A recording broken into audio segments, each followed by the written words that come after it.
আমার যৌতুকের কারণে কিন্তু বিয়ে হয় নাই। কেউ আমাকে ভালো লাগে এবং আমাকে যদি কেউ নিতে চায়, গ্রহণ করতে চায়, আমি যাব স্বইচ্ছায়। আসসালামু আলাইকুম দর্শক, শুরু হচ্ছে আমাদের আজকের জীবনের গল্প বা নিপীড়িত মানুষের জীবনের কথা। সো রীতিমতো আমাদের ক্যামেরার সামনে যিনি আছেন, চলুন তার সাথে কথা বলতে চাই।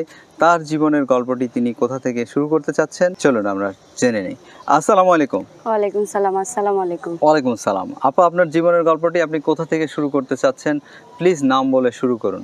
আমার নাম মনি। আচ্ছা। আমার বাবা নাই, আমার বাবা অনেক ছোটতে মারা গেছে। আমার মা আছে।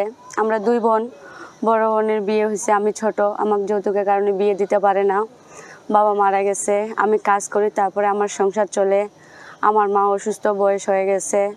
আমার সংসার চালার মতো খুব কষ্ট হয়ে যায়।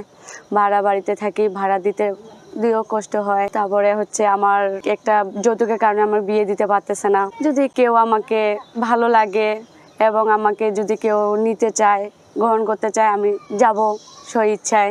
বিয়ে করেন নাই মানে? না, আমি বিয়ে করে নাই, আমার বিয়ে হয় নাই। আমার যৌতুকের কারণে কিন্তু বিয়ে হয় নাই।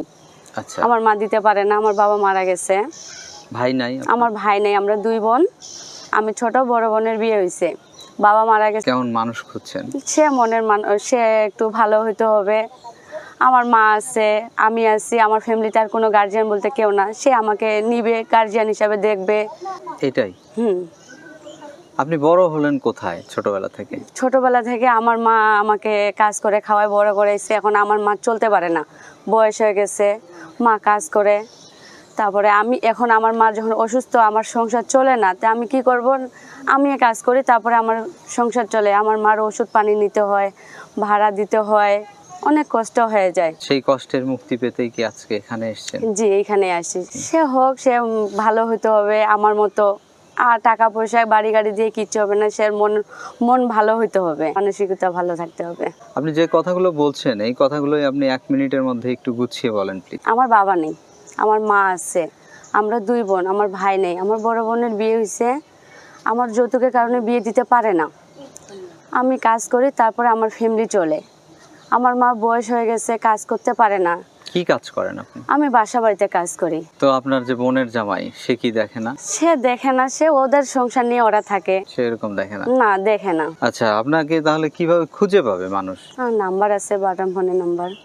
ধরেন আপনাকে সাহায্য সহযোগিতা যদি কেউ করতে চায়, অর্থের সাহায্য সহযোগিতা বা বিভিন্নভাবে, যেমন আমাদের ভিডিওগুলো সাধারণত বেশি দেখে হলো প্রবাসী ভাইরা। আর প্রবাসী ভাইরাই কিন্তু আপনাদের মতো মানুষদেরকে অর্থ সাহায্য সহযোগিতা দিয়ে থাকে। তো সেক্ষেত্রে আপনাকে খুঁজে পাবে কোথা থেকে, কিভাবে পেয়ে আপনাকে সাহায্য সহযোগিতা করবে? আমার বাটাম ফোনের নাম্বার আছে। আপনি এসেছেন কোন এলাকা থেকে? আমি দিনাজপুর থেকে আসছি। দিনাজপুর কোথায়? ষষ্ঠীতলা থেকে। তো আপনার তাহলে যে নাম্বারে যোগাযোগ করবে বা আপনাকে যেভাবে সাহায্য সহযোগিতা করতে পারবে সেটি বলবেন প্লিজ। মানে আপনাদের পরিবারে মানে আপনাকে সাহায্য সহযোগিতা করার জন্য কেউ নাই? না, আমার কেউ নেই। আছে, চাচারা আছে, ওরা কেউ দেখে না। আমার চাচা আছে, মামারা আছে, দেখে না। আমার নাম মনি। মনি আপা, ভালো থাকবেন, আপনার জন্য শুভকামনা রইল। তো দর্শক, যেটি হচ্ছে যে সাহায্য সহযোগিতা, বিয়ে শাদী, এগুলো আপনারা নিজ দায়িত্বে আপনারা খোঁজ খবর নিয়ে করবেন। দর্শক, আপনারা ভালো থাকবেন, নিরাপদে থাকবেন।